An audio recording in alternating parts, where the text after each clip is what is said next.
everyone. This is Jacqui Cooper with the Blockchain Legal Institute member Byte talk show and also Crypto Mom too. So today is a little bit different from our recording. Many times that you'll see our member Byte talk shows, you'll see both my face on interviewing as well as my guest. But today we're having a little bit of a lag of the internet. So we're going to be creative here because we still want to get the word out and the message out about our new member. And we are extremely excited to have this conversation because it is taking us across the country to North Dakota. And one of the things that I do want to mention is that the Blockchain Legal Institute is definitely an international organization, but we are definitely networking with many great associations to include those within the United States as well as those that are outside of the United States. And as new members come on board, we definitely want to feature and highlight and also encourage everyone who's listening, both to the audio as well as to the visual, to go and explore the websites and any of the links that might be posted. And for our North Dakota friends, we definitely encourage you to reach out within the state as well as to those who are networking on your behalf. So for those that don't know about myself, I'll give a quick intro before I hop on over to our guest today. I am a lawyer as well as an educator, and I believe that we're all part of a global network, and it's really important to be able to share what's going on within our business community as well as in our tech community, so that way those can stay current and also informed. So today we have the North Dakota Blockchain Council represented, and the individual who's in charge of that. Dorman, how are you doing today? Wonderful, considering it's daylight savings time, which I will blame for our internet problems. It's a beautiful day here in North Dakota. Oh my gosh, I totally forgot that it was daylight savings. I guess I need to go ahead and make sure that all my clocks are correct time.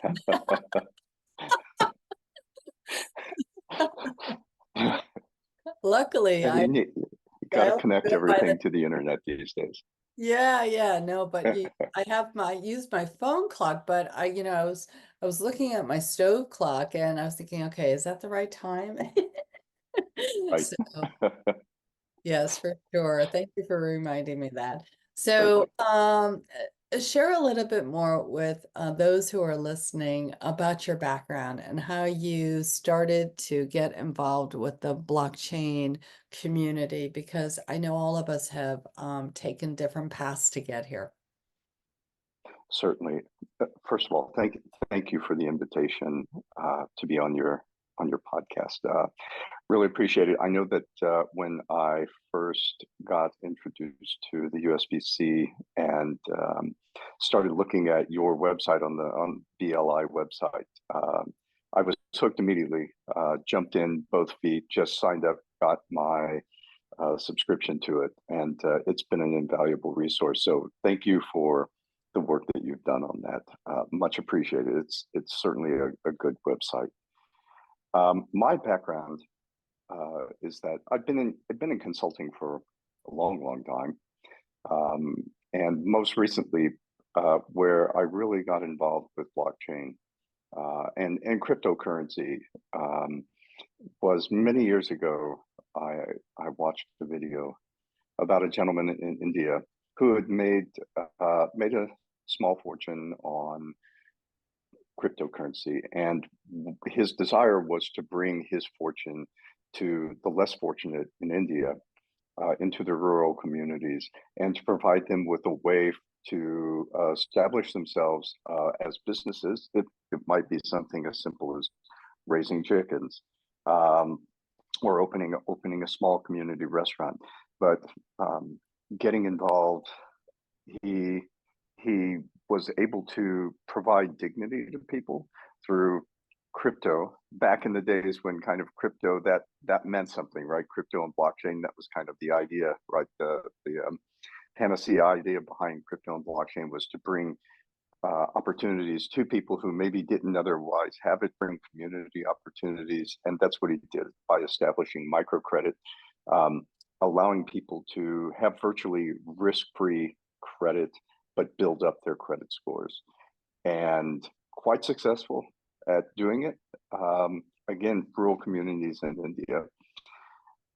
That inspired me to start researching blockchain and crypto and understanding exactly the power of what it could bring to not just communities, but at the time I was then transitioning into my role as the chief data officer for the state of North Dakota.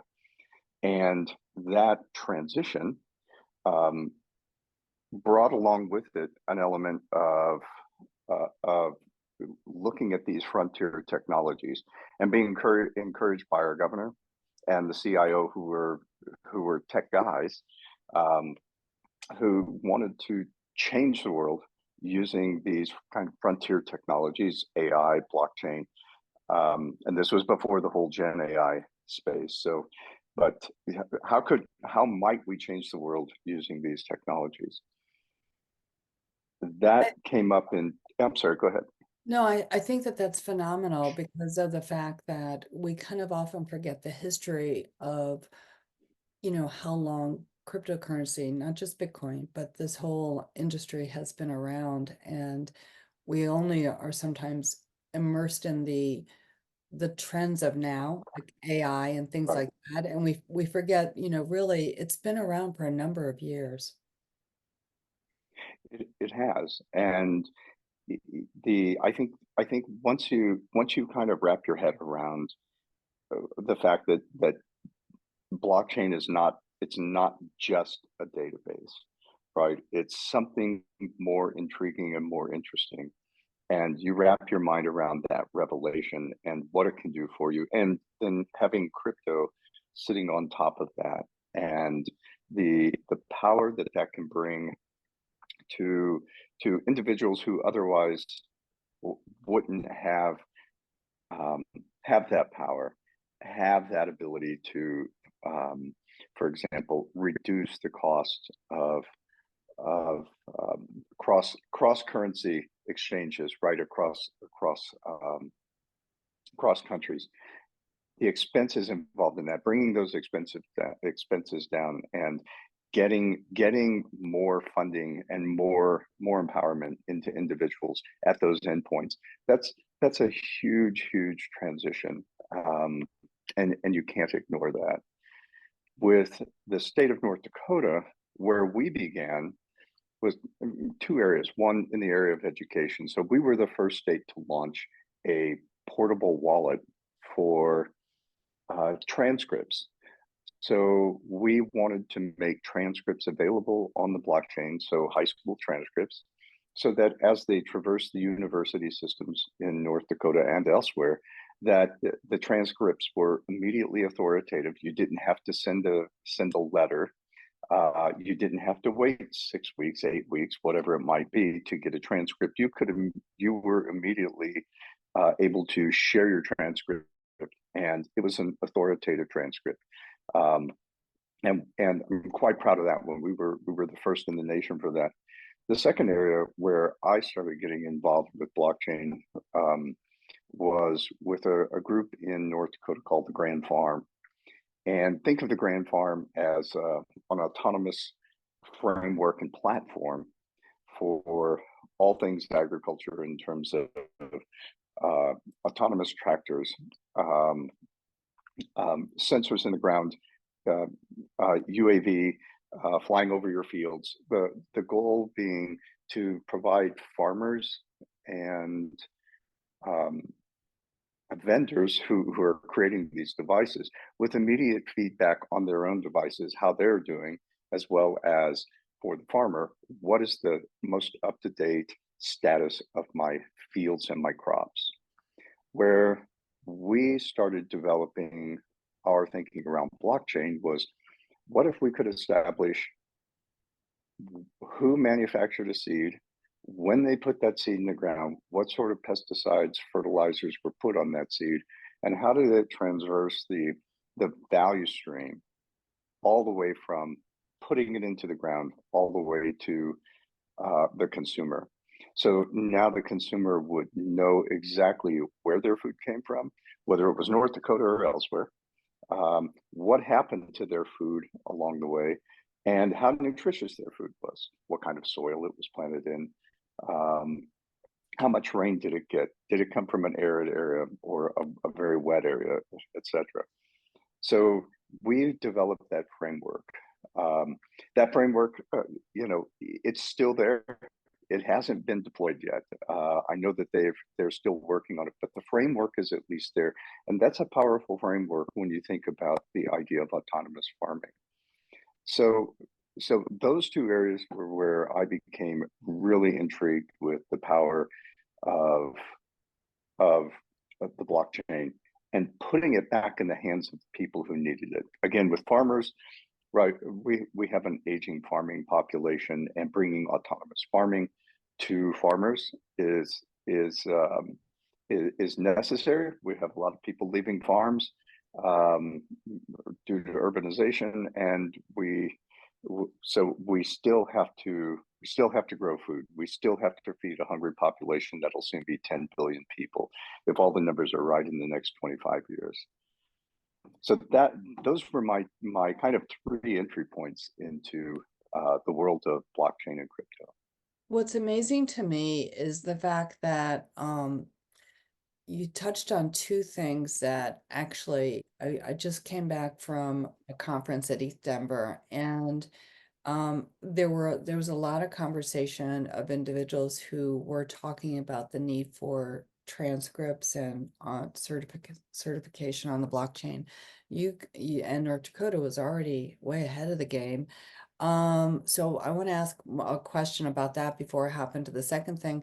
How have you promoted that to let other states know or other organizations know that this capability is available and modeled already within North Dakota? Because there was a lot of, even though you and I had spoken, when others were talking, to be honest, I've forgotten about what you had told me. And I really should have let them know, well, you need to look at the North Dakota model. So how can we get the word out? Because I think that's really critical. Yeah, and thank you, and that's a great point.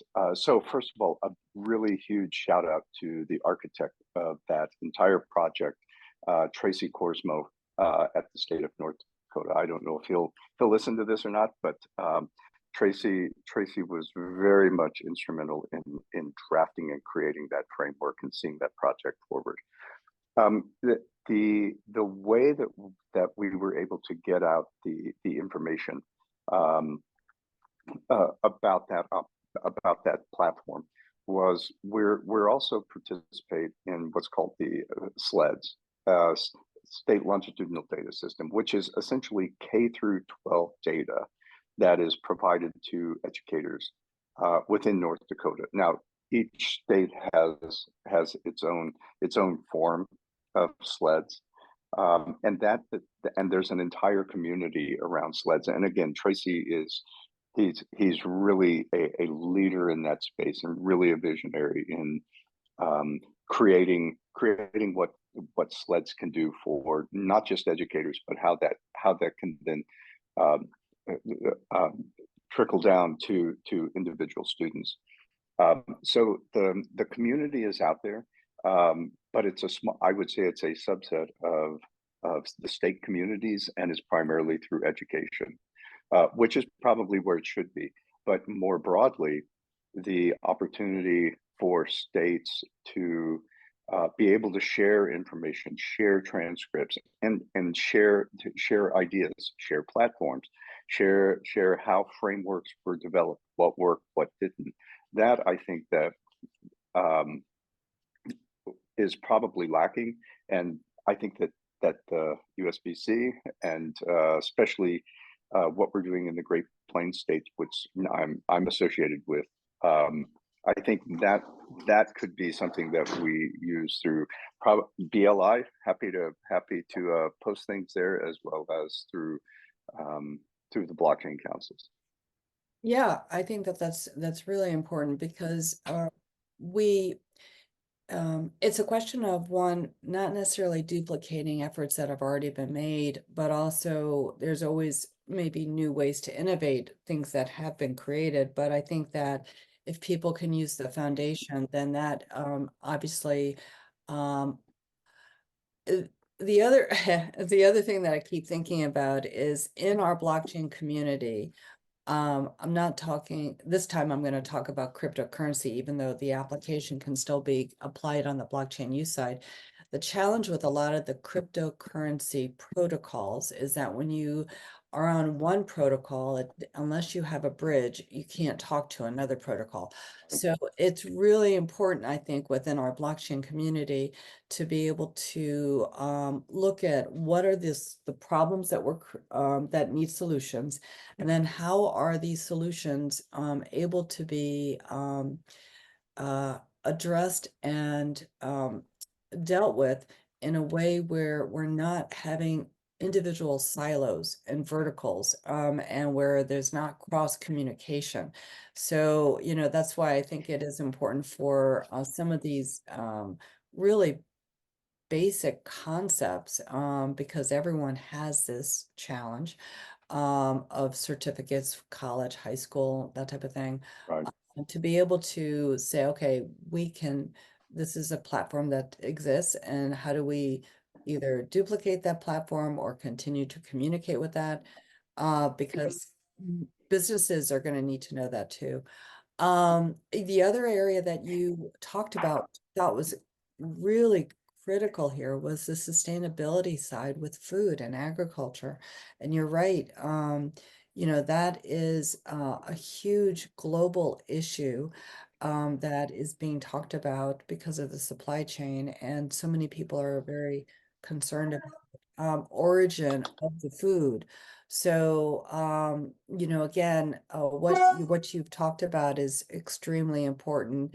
Where do you see that going right now? Because that's definitely a global thing. Yeah, and it's a real challenge. So if I think about North Dakota, and I'm probably going to quote a bad statistic, but I think it's directionally correct. If I think about North Dakota specifically, about we're one of the largest soybean growers on the planet, Right. and a lot of our soybeans make their way to Europe and China, especially in Europe because of um, the sustainability UN 17 sustainability goals and the climate conference from France several years ago.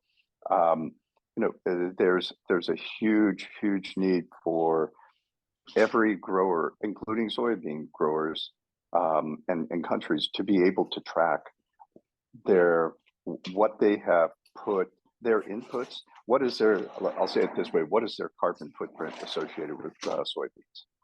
Um, and it's not just carbon footprints either. It's also tracking runoff of nitrogen from fields.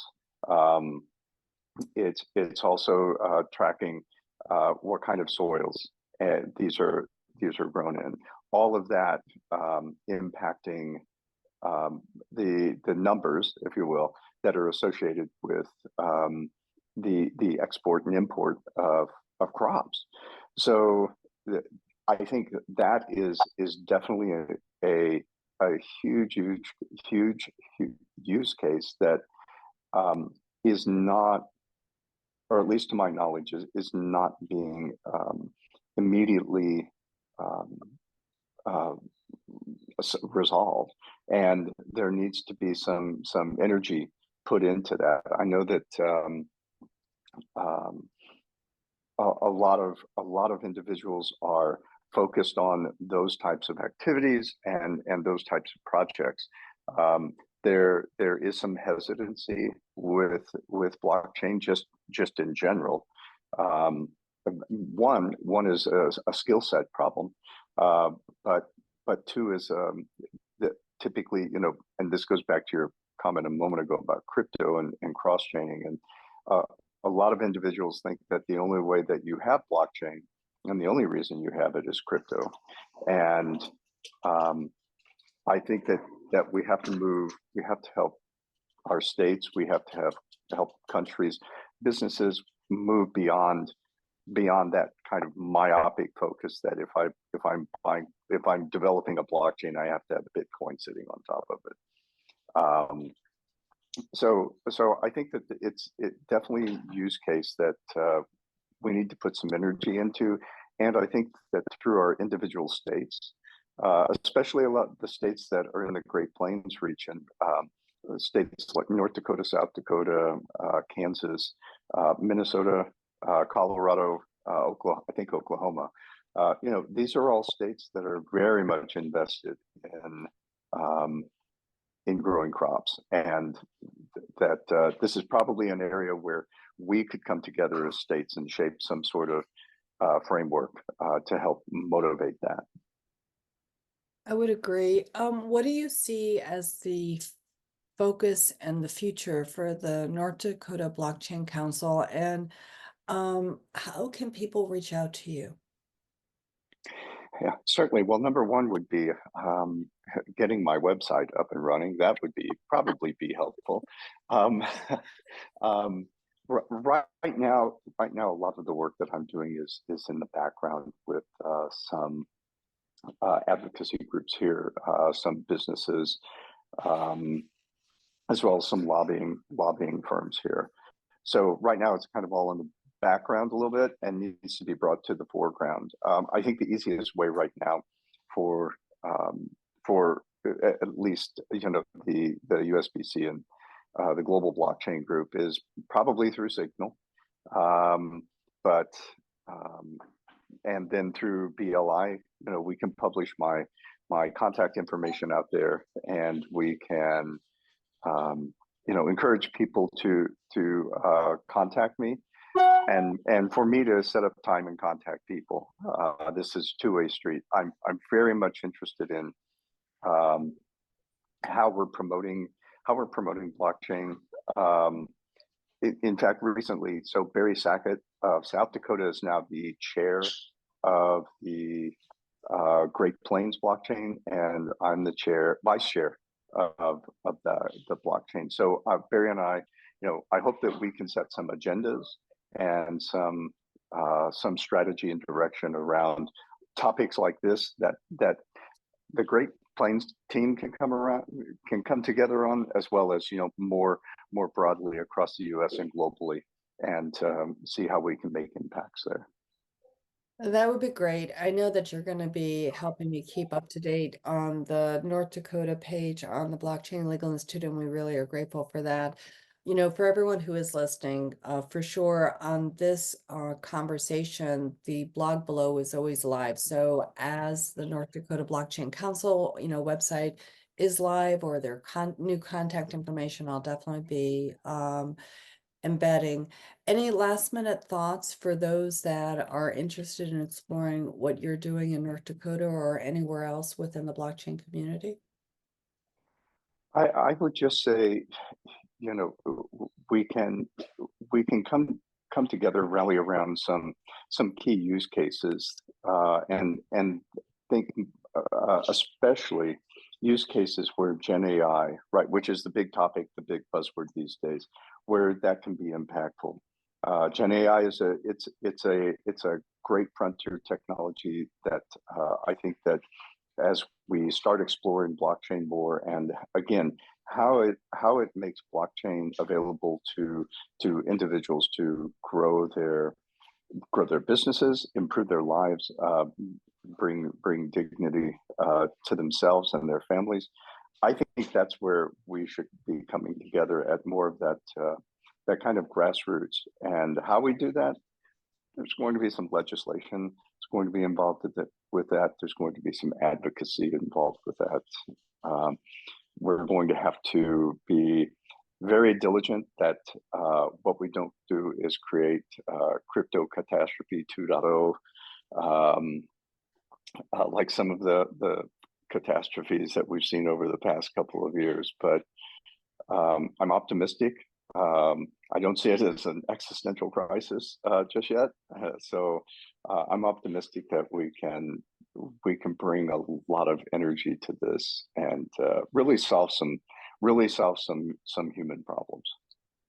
I agree. I think that there's a lot of potential here. And just like, with every development in technology, blockchain has been around for over 30 years, but now the community is also starting to catch up with not just the value, but the application of what it can do. And the technology has changed too, so that way it's made it easier. Because I know when I stepped into the blockchain community about 9 years ago, it was very difficult to Yeah, necessarily, either open up a wallet or to kind of do different things.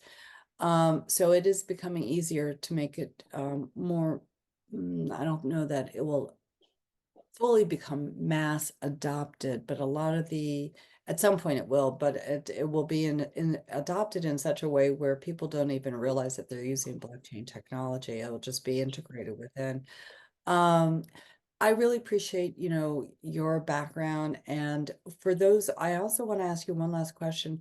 For those that sure. are thinking about careers in this area, what skill sets do you think that they should be looking at developing? Because again, um, we're all about supporting the youth and also the career changers. So what do you think that people need to be looking at to step into this community? That's an awesome question because in I think that in this community, and in this, I'll call it a career field, it involves more than just technology. So certainly some basic programming skills around Python and artificial intelligence, and certainly the skills associated with developing blockchains and cryptography. I think those are some key technology skills. But we also need a lot of individuals who are going into business fields to start thinking differently about how can this technology be impactful? Where can it be impactful? It blockchain is not a one size fits all, but I think that we need to be very diligent from our emerging business leaders that they should think differently about where are the opportunities for blockchain that really make sense, that do the things that we've been discussing on this podcast. And then I think there's also people who are going into the political sciences, for example, for them to understand what are the impacts of blockchain. What does it really look like that in 25 years we have 10 billion people on this planet that we have to feed, and what might that mean for sustainability and food production, and how does that translate into what sort of legislation and policies need to be written where blockchain might be a part of that conversation. So I think it's more than just technology. I think it runs across the entire field of skill sets uh, that that people should start thinking about. And even if you're a tenured uh, um, individual like myself, I've been around for a while. I'm constantly looking at what does it mean? What does it really mean beyond me going on and be able to buy Bitcoin? Right. What does it really mean? How's it really going to impact people? And where are we going to be in the next 3 to 5 years with some of these new frontier technologies coming out? So I think maybe one of the things is that the new emerging field of futurists, right, and entrepreneurs as they start thinking about this as well. Um, so it's definitely cross cutting, and it's not going to be easy and straightforward, but I think it's cross cutting, and I think collaboration like we're doing with USBC is going to be key in that. I agree. Thank you so much for being on today. I know we're going to have many other conversations. There's a lot to talk about, and it's constantly changing. And we're also part of the U.S. blockchain, uh, you know, uh, coalition, and so we're going to be working together on a lot of critical introduction of not just legislation, but policy suggestions and things like that. So we'll have more updates for everyone, because everyone in the community who's in business needs to know about this as well, because anything that happens has some legal overtone to it. So Yes. go ahead, I'm sorry. No, I was just agreeing with you. Yeah. So everyone who's, on, definitely, thank you so much. Be sure to like and subscribe and let your community know about what we're doing. And as I always say at the end of all my shows, be kind to yourself, be kind to others.